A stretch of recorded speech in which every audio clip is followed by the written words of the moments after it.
The first thing we've got to remember with drawing is it's not like writing. Pick up the pencil just as if you've picked it up from the paper and hold it by the end. So this forces you to use your arm rather than your fingers as if you were writing. So big, confident, sweeping strokes are what you're after. If you hold the pencil down here, you tend to be fiddly, timid, and the strokes lack that sort of confidence.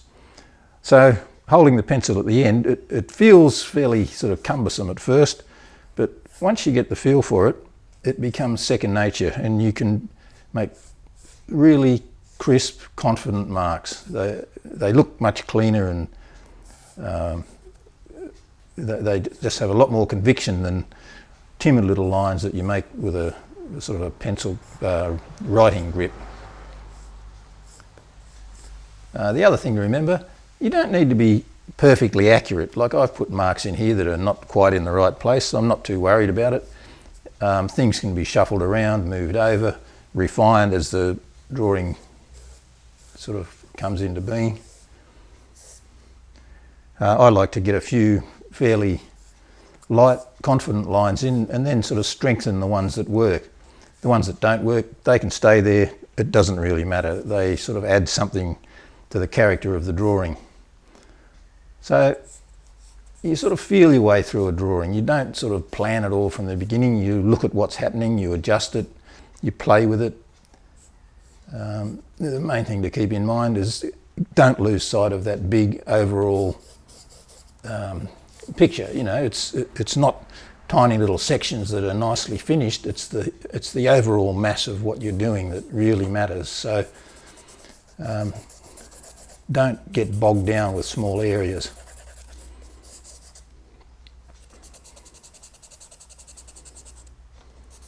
I'm using a charcoal pencil. This is a medium grade, which is quite good. It's not too soft and crumbly, and it's not hard like a piece of stick.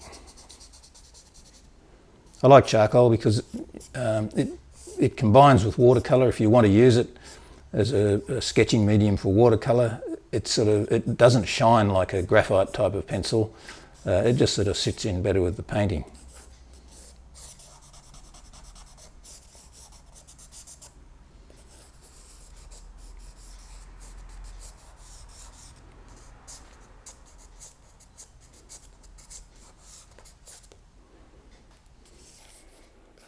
The other great thing about a charcoal pencil, you've got a whole range of tones.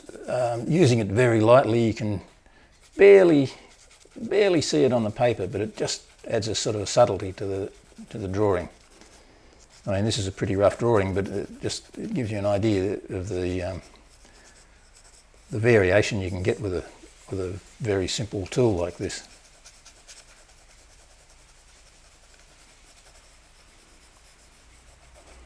A lot of people ask about erasers. I'm not a fan of them really. I find I much prefer to leave what you might consider a mistake. I like to leave it there and just work over it. Just obliterate it with other lines, shade it out, whatever. I mean, you're not really going to make catastrophic mistakes, but when you start to fiddle around and rub things out and try and refine things too much, you lose a certain amount of character with the drawing. Erasers are good sometimes if you want to lift this section here, for instance. If I wanted to lift a little bit more light out of there, an eraser could be used to do that, but that's the only thing I'd use it for, more for drawing light into dark rather than removing what you consider something that's a mistake. I rather think of them as construction lines than mistakes. And really, if you look at this drawing, there's a lot of lines that have been worked over, adjusted, moved, but left intact. The old lines are left intact, which doesn't detract from the drawing, I don't think.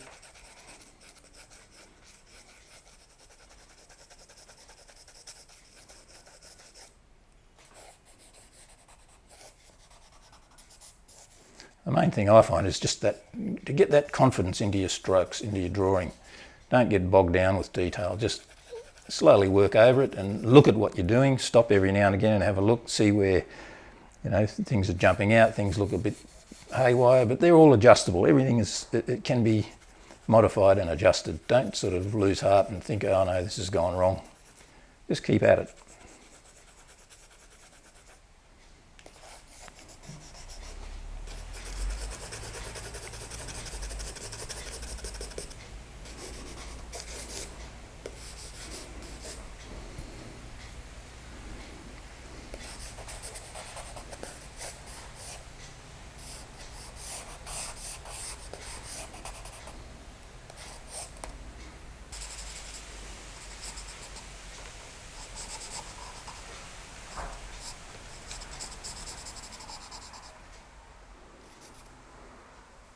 So I could play with this for 5 or 10 more minutes, but it gives you an idea of how to go about it. Don't be timid.